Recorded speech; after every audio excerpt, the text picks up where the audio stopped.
presidentes de los partidos de la oposición proponen tu nombre, no sin cuestionamiento, porque el PEMAS dice, "Ay, a nosotros no nos consultaron y el procedimiento no fue correcto". ¿Qué pasa con eso, Guillermo? Bueno, en primer lugar, en la mesa del presidente de Avanza País. De Avanza País. De Avanza País. Bueno, yo no soy el único líder, así que me alegra mucho que haya cuestionamiento, en primer lugar. En segundo lugar, bueno, el PEMAS está pasando por una crisis que todos conocemos y su principal líder y su referente más importante que quedó en el PEMAS viene haciendo unos cuestionamientos muy fuertes. Camilo. Viene haciendo cuestionamientos muy fuertes en Avanza. Algunos comparto, otros no, ¿verdad? Y me pone contento que no cuestionaron a mi persona, por lo menos. Y ellos consideran, es un poco extraño su cuestionamiento, ¿no? Porque dicen que no es democrático, pero se votó y perdieron, ¿verdad? Hablan de, yo lo estuve escuchando, Camilo habla de una cosa así medio familiar, ¿verdad? Y ese es un temor razonable, porque estamos en un país de clanes familiares, ¿verdad? Y lamentablemente soy sobrino de Mario y de hijo de Adolfo, ¿verdad? No, bueno, no sé si lamentablemente, pero convengamos. No, pero digamos que en este caso va a ser un estigma que va a pesar sobre mi persona y que yo tengo que aclarar, ¿verdad? Todo el tiempo, en caso de ser candidato. Y me refiero en ese sentido, lamentablemente, ¿verdad? A ver, pero creo que quien googlea mi nombre sabe que tengo mi propia trayectoria, tengo mi desempeño profesional con un discurso político sobre lo que para mí es el Estado de Derecho, la ausencia total del Estado, la desprotección del ciudadano y dentro del Estado, del gobierno, del Estado de Derecho en general, la calamidad pública que es el Poder Judicial. Vayamos por partes, Guillermo. Quiero ir al cuestionamiento que te señala el PEMAS. Ese paréntesis, pues yo lo anoté también. Sí. Nosotros en nuestro país, y particularmente en la oposición, pero obviamente también en el Partido Colorado, tuvimos una cantidad de familias que entraban. Voy a mencionar algunas para que la gente sepa un poquito, ¿verdad? O para que la gente recuerde un poquito. Los hermanos Levy, los hermanos Zaguier, los hermanos... Los francos al lado de Fernando La Mora. El clan Franco, Sí. el doctor Los Argaña, Samaniego. el doctor Argaña y su papá, por decirte, también, bueno, el Pero clan el Samaniego. doctor Argaña, por ejemplo, ¿te parece que Argaña no era santo de mi devoción para nada? No estamos hablando de eso. Pero ¿te parece que él fue ministro de corte, canciller, por ser hijo de Luis Argaña? Pero lo que digo nomás es que hay una tradición paraguaya, ¿verdad? Que se articula sobre estas construcciones familiares. Y sería muy bueno que la gente pueda entender un poquito dónde son buenas y dónde son malas, cuándo son buenas, cuándo son malas, en qué momento la cosa se convierte realmente en un ejercicio de nepotismo. Pero antes de terminar la pregunta, Guillermo, perdón por tanta vuelta, porque acá yo creo que hay una, vamos a decirlo así, fundada sospecha de que Mario y Adolfo pudieron haberle dicho a Efraín, hey, este es un espacio nuestro y nosotros vamos a darte nuestro espacio porque convengamos que Mario es un tipo muy popular, vamos a darte este espacio, pero este es nuestro candidato, Guillermo. Este es el precio. Ese es el precio, sí, claro. ¿Qué te parece eso? En primer lugar, estoy de acuerdo en que es una duda fundada, razonable y lógica que la gente tenga, ¿verdad?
Si tenés TV de Tigo en casa, jugás de local. Viví la pasión del fútbol nacional con imagen digital en alta definición. Consulta disponibilidad técnica y contrata tu plan desde 99.000 guaraníes llamando al asterisco 611 o al 021 618 9900, porque en Tigo el centro sos vos.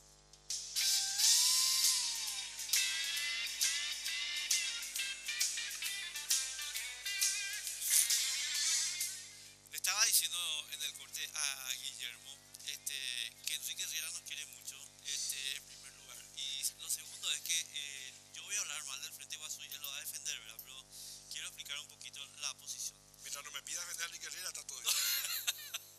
No, resulta que esta tarde el Frente Guasú se reunió para hacer exactamente lo mismo que Avanza País, es decir, definir su situación jurídica con respecto a si quiere una alianza y eventualmente proponer nombres para la vicepresidencia de la República. ¿Por qué? Porque el Frente Guasú también tiene la apertura que le está generando Blas Llano en el PLRA, Guillermo. Entonces quiero hacerte un pequeño mapa y escuchar un poco tu opinión. Yo creo que, a ver, voy a decir una cosa que tal vez le va a sonar un poco fuerte a la gente, pero me parece importante decirlo. El Frente Guasú, estimados amigos, y el movimiento Equipo Joven, yo creo que tienen suficientes hechos en el curso del último año y medio que demuestran que están con Horacio Cartes. Y en consecuencia, a mí no me extraña en absoluto que el Frente Guasú trabaje para potenciar en la interna liberal la candidatura del candidato de Blas Llano, valga la expresión, que es Carlos Quinto Mateo Almeida. Y en consecuencia, el Frente Guasú esta tarde simplemente abre el escenario para generar esta competencia, Guillermo, voy a usar este término, aunque a la gente no le guste mucho, aunque a alguna gente no le guste mucho, con la oposición verdadera. Porque acá hay un esfuerzo, a mi modo de ver, estoy buscando la palabra porque quiero ser cuidadoso, de mentirle a la gente y decirle nosotros también somos oposición. Y ese es un desafío que vos vas a tener, Guillermo, que es un desafío de aclaración de quién es quién en el mapa político paraguayo, pero también va a trabajar dentro de la interna liberal, les gusta o no les gusta a ustedes. Por eso, como te decía, para nosotros esto se delimita esa diferencia con las actitudes políticas de cada grupo e institucionales. Nosotros no somos el candidato de nadie. Por eso me llamó la atención me llamó mucho la atención el comunicado del PEMAS, por lo menos lo que yo leí, que decía algo así como que Efraín ya vetó mi candidatura, entonces ¿para qué presentarla? Era un despropósito, una pérdida de tiempo, no recuerdo la expresión exacta, la palabra exacta. Nadie puede vetar mi candidatura. Se puede resultar electa o no, aprobada o no, pero nosotros nos candidatamos porque nosotros... Sí, pero en la lectura que vos haces... Sí. Disculpame. No, no, Y entonces nosotros, ¿qué hacemos? Como te dije, le comunicamos al Partido Liberal. Yo hoy estuve hablando, por ejemplo, con Martín Salma. Y pienso hablar, probablemente al salir de aquí, con Carlos Mateo, quien además es mi amigo. Carlos Mateo es mi amigo. Y por supuesto con Efraín Alegre. Pero además, pero institucionalmente vamos a hablar con el Partido Liberal. Yo, sin embargo, le estaba escuchando hoy en radio a Carlos Mateo y a gente, el referente del grupo de Blas, ¿verdad? Donde ellos hablan claramente que como que van con el Frente Guasú. Y eso me parece un poco complicado, porque ¿qué pasa? ¿Qué ocurre si se le da, por decir, ¿verdad? Se le da la vicepresidencia a Leo Rubín, que aparentemente es el candidato aparentemente sería el candidato del Frente Guasú, o peor aún, Esperanza Martínez, por ejemplo, ¿verdad? Pero después la interna la ganara Efraín. ¿Cómo concilias? Eso no tiene ningún sentido. Nosotros decimos, sin embargo, nosotros presentamos una candidatura y vamos a ser respetuosos de lo que resuelva la interna del Partido Liberal. Y yo estoy en condiciones de trabajar tanto con Carlos Mateo, como con Martín, como con Efraín Alegre. Entonces, y eso es un posicionamiento oficial. No, y tampoco estamos chantajeando con que si no somos nosotros, nos retiramos y se acaba el mundo. No, o sea, yo entiendo perfectamente esa posición tuya. No, a lo que yo voy es,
candidatura eventualmente de Carlos Mateo es una candidatura para perder. Es una candidatura para dar soporte y para prestar legitimidad al proyecto autoritario de Horacio Cartes, más nada. Sí, análisis de ese tipo hay para todos los gustos, ¿verdad? Hay gente que cree que se gana con uno, con otro que se pierde. Yo te repito, más allá de eso, lo que nosotros no podemos hacer como avanza país, como no permitiríamos que nadie se meta en nuestra interna de afuera, ¿verdad? Más allá de opinar que todos tenemos derecho, es meternos en la interna liberal y decir, nosotros vamos con el Partido Liberal, pero solo con este candidato. No podemos hacer eso. ¿Qué es lo que está haciendo en alguna medida el discurso un poco del Frente Basude, que están, pero están con Carlos, ¿verdad? Pero es que...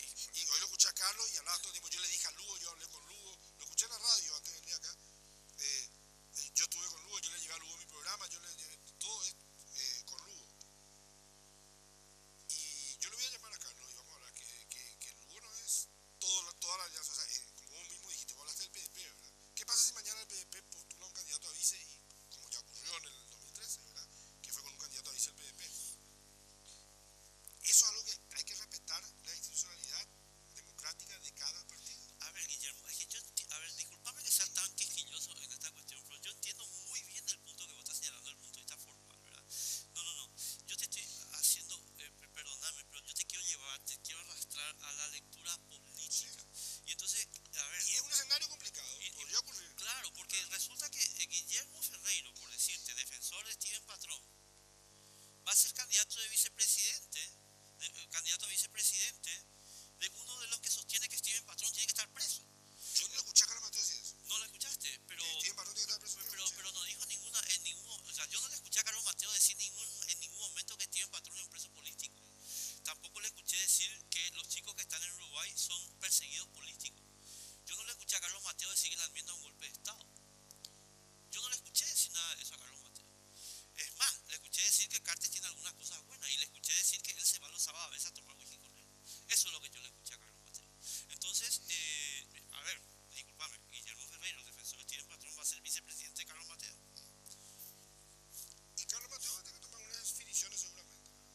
Pero ¿por qué no las tomó en el momento en que las papas quemaban? Si fuese él el candidato a... Y no sabría cómo estar a Carlos, ¿verdad? Yo pienso hablar con Carlos. A ver, te quiero hacer hablar a Carlos, claro, Curvo, ¿verdad? A ver, te estoy poniendo a vos en el aprieto de decir yo no digo partido liberado, pero también puedo tomar un whisky con Carlos, ¿verdad? Yo no digo partido liberado, pero puedo tomar un whisky con Cartes. Con Carlos. Está bien. No, correcto. No, lo que pasa es que déjame decírtelo de la siguiente manera. Pero ¿qué es lo que querés que te diga? ¿Que Carlos es Cartes y que Carlos es un dictador? Sí, eso no te voy a decir eso. No me vas a decir. No creo. No creo, le otorgo el beneficio de la duda. Tengo las mismas observaciones que vos en algunas cosas, ¿verdad? Pero yo creo que Carlos Mateo es un liberal. Es una persona que por ahí puede haber tenido, y eso ha pasado mucho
que tiene una idea X y decide aliarse contigo, gana su interna, pero vos la perdés y viene otra persona en tu partido que tiene una idea totalmente radicalmente opuesta.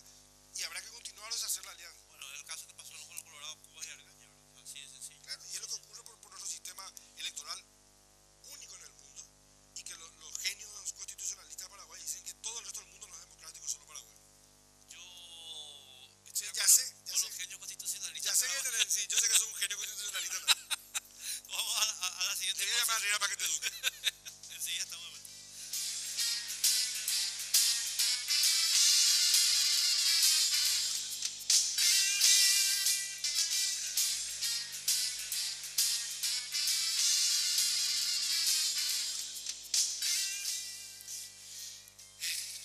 Ahora vamos a entrar, estimados amigos, en una tercera etapa de la cuestión, que es las elecciones propiamente de abril de 2018 con Guillermo, porque acá tenemos, como siempre, digamos, la fuerza opositora a Guillermo tienen un desafío gigante, que es la enorme, eficaz, eficiente y bien asignada maquinaria del Partido Colorado. Personalmente, quiero hacer un escenario y después, con mucho gusto, quiero escuchar tu reflexión sobre el tema. Yo creo que Santiago Peña pierde, pero pierde mal, lejos. Ahora, eso no implica que el cartismo no quede, digamos, integrado con el sistema de lista y compañía, por tanto, con mucha... El famoso abrazo republicano. La famosa, porque es digamos, surge del sistema, ¿verdad? Como estuviste señalando en el bloque anterior. Y frente a eso hay que movilizar. Yo coincido contigo en que hay un Paraguay que ya no es el Paraguay del potrero, y por tanto vos hay que movilizar a la gente para decirle, chicos, acá tenemos una alternativa en la que no está Cartes, ni de relleno, ¿verdad? Pues yo creo que Cartes va a quedar de relleno en las listas del Partido Colorado, pero aún así va a estar en las listas, ¿verdad? Y esa es la cuestión que a mí me parece que tiene que ser el trabajo más importante del candidato a presidente y el candidato a vicepresidente de las alianzas opositoras. Pero convengamos algo, si gana Marito es un candidato muy atractivo. ¿Qué hacemos con eso? Qué aburrido sería ganar a un candidato no atractivo. No, pero te puede ocurrir la posibilidad de que Santi Peña, que yo no creo ni remotamente que ocurra, porque Santi Peña, pobrecito, no, bueno, pero no, Marito es tu rival y a ver, ¿qué hacemos? Le ganamos. Explicar. No, Explicar las razones programáticas, pero no solo programáticas, también de carácter de los candidatos, para por qué le ganas a Marito. no, a ver. Vamos a hacer primero un análisis de que si gana uno de los. Para empezar, yo creo que tenemos que estar en condiciones de ganarle a cualquiera de los dos. Esa cosa de especular con que se van a pelear, con que entre ellos va a pasar algo. Eso no va a pasar. Si dependemos de eso, no nos presentemos. ¿Verdad? No sé. Es como te digo, me caso la semana que viene, ¿verdad? Mi señora se pelea con su novio y yo me caso con ella, ¿verdad? Por darte una analogía. Hermano, no te casas nada, ¿verdad? Nosotros tenemos un candidato que va a salir aparentemente del Partido Liberal, que en 2013 fue con una alianza incompleta, mutilada porque veníamos de la trauma del 2012, del juicio político. que vos sabés que para nosotros era muy difícil ir a apoyar a quienes habían destituido un presidente electo a nuestro criterio, con un procedimiento muy rápido, apresurado, todo lo que ya sabés que no viene al caso ahora. Sacó 900.000 votos el Partido Liberal. Solo, es un decir, porque estuvo aliado con, por ejemplo, Con PDP. con PDP, que es un partido importante, ¿verdad? Pero si vos sumás los votos de la izquierda, los tres candidatos que tuvo la izquierda, más Efraín, viniendo del bochorno de haber tenido el primer gobierno no colorado de 60 años y no pudo terminar, se ganaba. Si sumás los votos, ya sé lo que me van a decir, en política 2 más 2 no necesariamente es 4. Pero eso como no decir nada. El parámetro objetivo que tenemos es que si vos sumás los votos, o sea, por muy poquito, pero se gana. A lo que ahí yo por eso te hablé de la idea del potrero. Entonces, Yo no creo. Por supuesto. Por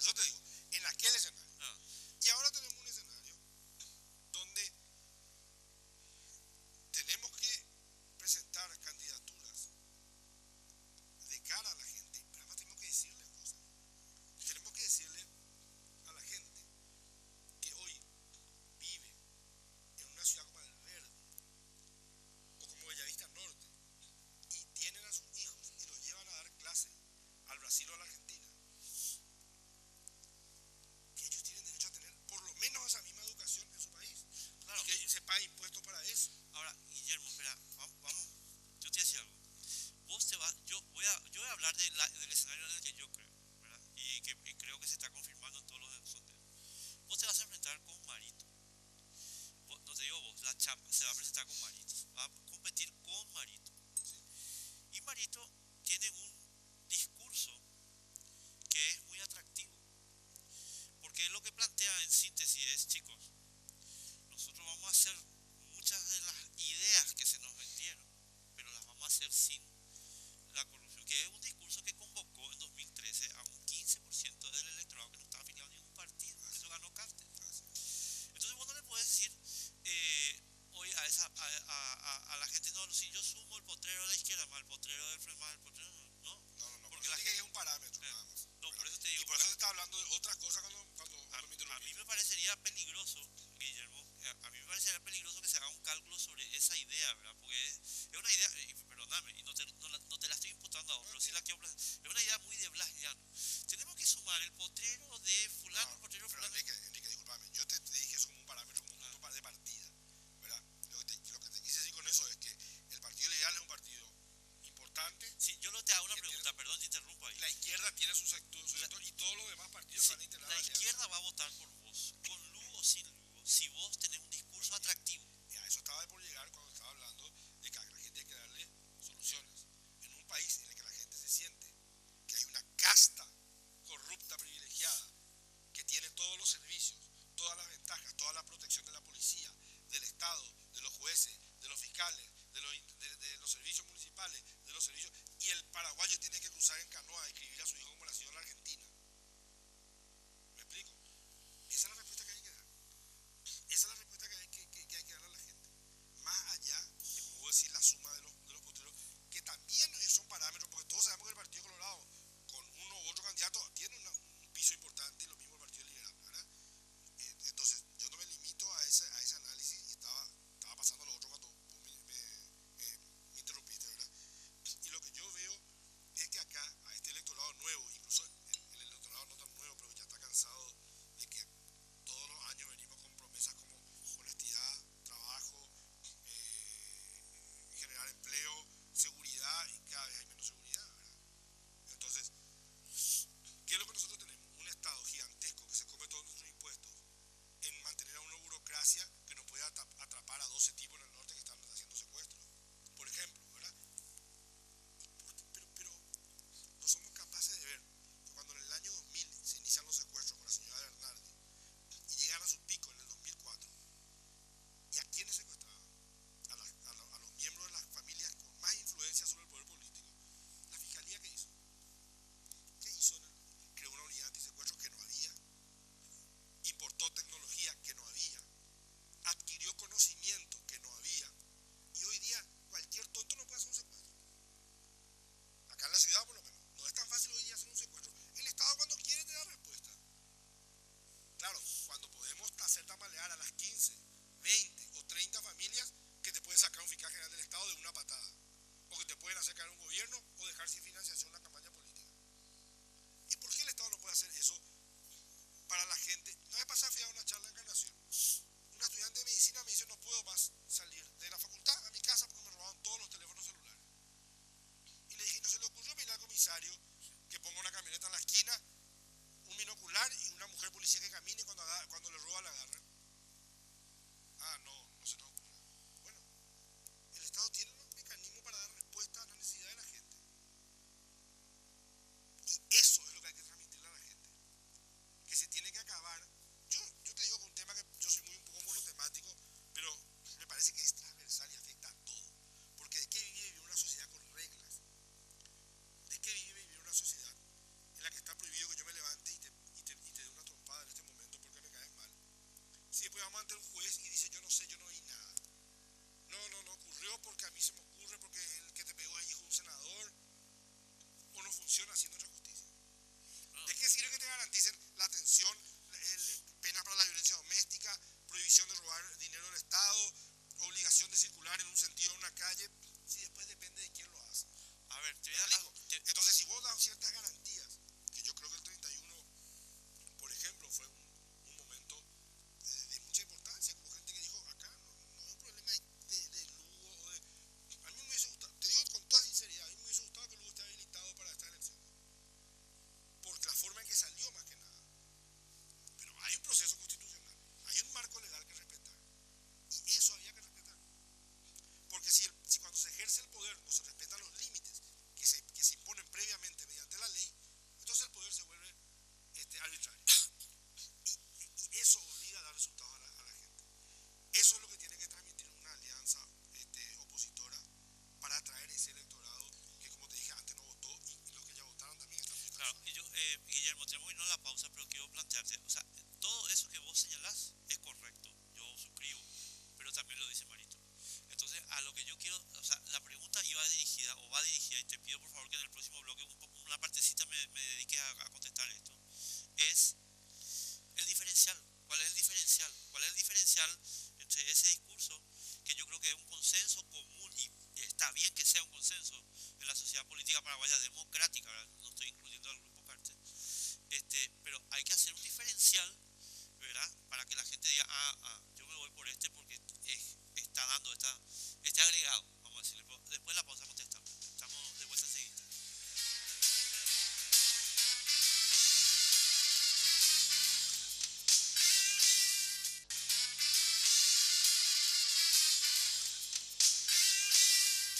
Bueno, quedó pendiente una pregunta con Guillermo. ¿Cuál es el diferencial con respecto a Marito? Y el diferencial tiene que ser plantear los mecanismos concretos por los cuales vamos a hacer realidad eso que vos mismo decís que por ahí todos pueden decir. Entonces yo digo, queremos que la Fiscalía deje de ser un órgano al servicio del poder político. Hoy día un diputado, un secretario de un diputado, de un intendente levanta, le da una orden al fiscal y vos estás imputado mañana. Ni hablemos los departamentos, acá en Asunción, ¿verdad? Entonces todos estamos de acuerdo con una justicia independiente, porque quienes no están en el gobierno la sufren, pero quienes están en el gobierno la gozan. La gozan, es un buen término. La gozan, sí. ¿verdad? Y vaya que la gozan, ¿verdad? Entonces, ¿cuál es la diferencia? Es decir, estos son los mecanismos que vamos a implementar para que esto no se haga. Entonces, ¿cómo vamos a hacer? Te digo, y esto no está hablado todavía con los liberales, yo soy un defensor, por ejemplo, de la inamovilidad del magistrado. 100%. Por ejemplo, acá tenemos un magistrado que para que no se crea eterno, tiene que venir a chuparnos la media durante 15 años antes de ser inamovible. ¿Sabes qué me dijo un fiscal a mí muy honestamente? Me dijo, tengo 2 años y medio para pagar favores y 2 años y medio para empezar ya a prepararme para mi confirmación y hacer favores. Así funciona porque es una profesión. Bueno, ahí tenés. Entonces, si cuando Marito no me dé una respuesta concreta y quiera mantener este sistema de sumisión del poder, si lo hiciese, ¿verdad? Ahí habrá un diferencial. Y así en cada aspecto de la vida institucional de nuestro país. Tenemos 8 minutos, nos quedan, Guillermo. Quiero aprovechar porque vos creo que sos una de las personas que conoce más el sistema de impunidad creado por el grupo Cartes. Supongamos que sale todo bien, vos, Efraín Alegre y Guillermo Ferreiro se convierten en presidente y vicepresidente de la República. Son todo bien para ustedes, digo, ¿verdad? Y sin embargo vamos a tener un fiscal general elegido por Cartes con un sistema de impunidad que ya viene funcionando desde ahora, desde hace 1 año y medio por ahí, que garantiza que las operaciones comerciales del grupo Cartes, pero las operaciones políticas del grupo Cartes también estén en un campo de impunidad. Ahora vos tenés un problema institucional y es que el fiscal va a ser el que designó constitucionalmente la persona beneficiada. El criminal general del Estado. ¿Qué hacemos? ¿O qué harían ustedes, digo bien? Sí. Hay que iniciar un proceso de reforma del Poder Judicial. Hay muchas formas. Esta manga de delincuentes que hoy día están en las máximas autoridades, en los lugares más altos del Poder Judicial, en Fiscalía y Corte Suprema, básicamente, ¿verdad? No van a aguantar un consenso político de modificar, de reformar el Estado. Se van a ir, primero. Pero vamos a suponer que se aferran al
va a ser bastante difícil ese trabajo que vos estás proponiendo. Que yo estoy de acuerdo, o sea, yo te firmo lo que vos estás diciendo. Digo que va a ser muy difícil. Y tengo miedo de que se proponga en ese, o sea, al ver que no hay salida, el tema de la reforma constitucional, una reforma constitucional sin desbloqueo de listas, sin financiamiento, sin ley de financiamiento político, etcétera, etcétera, etcétera, que simplemente le va a dar al que tiene la plata la chance de hacer una constitución a su medida, es decir, empeorar la cosa. Por supuesto que si hacemos mal las cosas, si repetimos los errores o si cambiamos una cosa mala por otra, el resultado no va a ser precisamente bueno. Por eso yo creo que es donde se deben articular consensos, diálogos, propuestas entre sectores y decir, bueno, estos son los puntos innegociables. Estos son los puntos innegociables. Entonces, por ejemplo, una justicia independiente, si no estamos a favor de eso es porque queremos robar o matar, así nomás. ¿Verdad? Bueno, ¿y cómo se obtiene una justicia independiente? Y está todo hecho, hay que ver cómo funciona, cómo... Yo estoy de acuerdo contigo, pero lo que pasa es que va a venir, voy a ponerte un nombre, que va a venir Hilo Moreno y te va a decir, no, pero justicia independiente tiene que ser con chequeo cada 5 años. Y lo no lo va a hacer parlamentario hasta donde yo sé, ¿verdad? Y si No, es, te tiro un nombre por decir un jurista del grupo, ¿verdad? está bien. Y vamos a debatir con los Hilo Moreno y la gente que los que teorizan un poco este sistema que para mí es un descalabro, ¿verdad? Pero si la gente apoya las propuestas en general que plantean estos mecanismos, y tenemos que decir antes cómo vamos a hacerlo, por supuesto, si la gente vota al grupo Carte, como vos decís, ¿verdad? Y bueno, será eso lo que vamos a tener y seguirá este criminal general del Estado. Pero yo voy a lo siguiente, Guillermo, y con esto tenemos después ya ir redondeando, pero este mensaje que vos tenés, que a mí me parece atractivo, y tal vez le parece atractivo a un electorado 10-15%, ¿cómo le llevas al señor de Carayao, que tiene, digamos, cuestiones más primarias que atender, cómo le llevas, cómo le haces, o sea, a ver, cómo le explicas? No quiero parecer Elitista. no quiero parecer elitista, Está pero pareciendo. ¿cómo le explicas? No, yo sé, pero ¿cómo le explicas al señor de Carayao Yo te voy a decir una cosa. que eso le afecta a su bolsillo y su modo de vida? O sea que yo te voy a decir una cosa, el electorado es mucho más inteligente de lo que nosotros que somos, nos creemos tan vivos es. Cuando la gente me dice, qué tonto aquel que vende su voto por 100.000. ¿Sabes qué yo te digo? Qué inteligente aquel que vende su voto por 100.000. ¿Sabes por qué? Porque si yo vendo mi voto por 100.000 es porque sé que no venderlo no me va a dar nada que valga más de 100.000. ¿Me explico? Te explicas muy bien. O sea, si yo digo, le voto a Enrique y mi hijo va a tener una educación mejor, que eso vale 500.000 guaraníes al mes. Durante los próximos 5 años, 500.000 por 10 meses de clase, a la pucha. Yo gano lejos, ¿verdad? Sería muy tonto si yo vendo por 100.000 algo que después yo podría recuperar en servicios, en rutas, en protección, en salud. La gente lo que le está diciendo a la clase política cuando vende 100.000 es, no es, el político dice, me está diciendo, mira qué vivo que sos, por un 100.000 te doy, no. Mira qué vivo que soy, mira lo inteligente que soy, que sé que cualquier otra cosa que me venía a prometer no me sirve para nada. Ese señor de Carayao, como vos decís, hay que ir, sentarse con él, escuchar su problema, y generalmente su problema es que no tiene crédito, que no tiene ruta, que no tiene salud, que su hijo tuvo leucemia y no había medicamento, que tuvo que inscribirle como argentino o brasilero, que tuvo que cruzar, que tiene una hija en Madrid y otra en Buenos Aires para poder comer, ¿verdad? Y muchos, yo soy monotemático, y muchos te van a decir que mi vecino vino y me corrió la alambrada en mi propiedad, que fue toda la vida mía, que todos los vecinos, que el juez de paz sabía que yo tenía el título, y se la quedó. Se quedó con mi propiedad. Sí.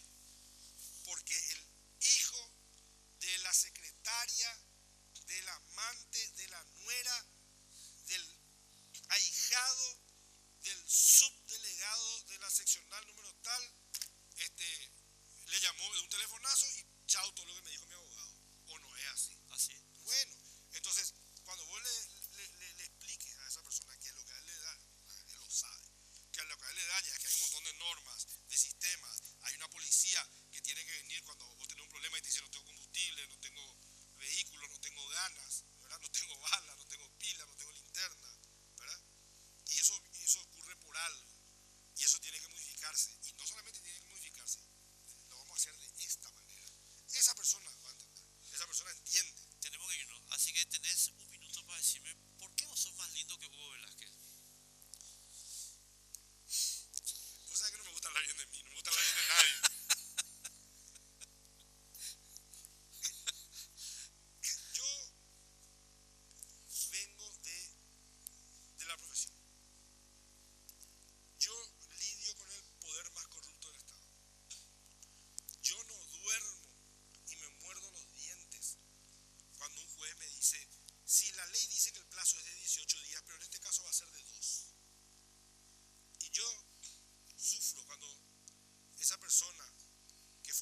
derecho y que nos sentamos juntos a leer y estaba claro,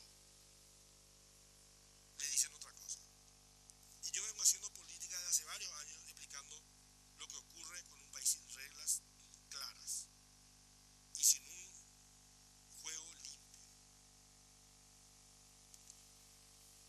Yo soy un abogado que a las 5 de la mañana se levanta y está todos los días en su oficina y a las 11, 12 llego a mi casa y listo para ir al día siguiente otra vez a pelear la batalla. Y cuando termine esto, así yo gane o pierda, sea vicepresidente o no, o ni siquiera sea candidato, yo voy a volver a mi estudio jurídico, voy a volver a mi despacho de abogado y voy a seguir lidiando con este Estado corrupto. Es una larguísima batalla, estimados amigos, la que tenemos los paraguayos contra la corrupción, contra la impunidad, contra la mala gestión, contra la estafa política. Guillermo, muchísimas gracias por estar con nosotros, muy amable. Fue una jornada más de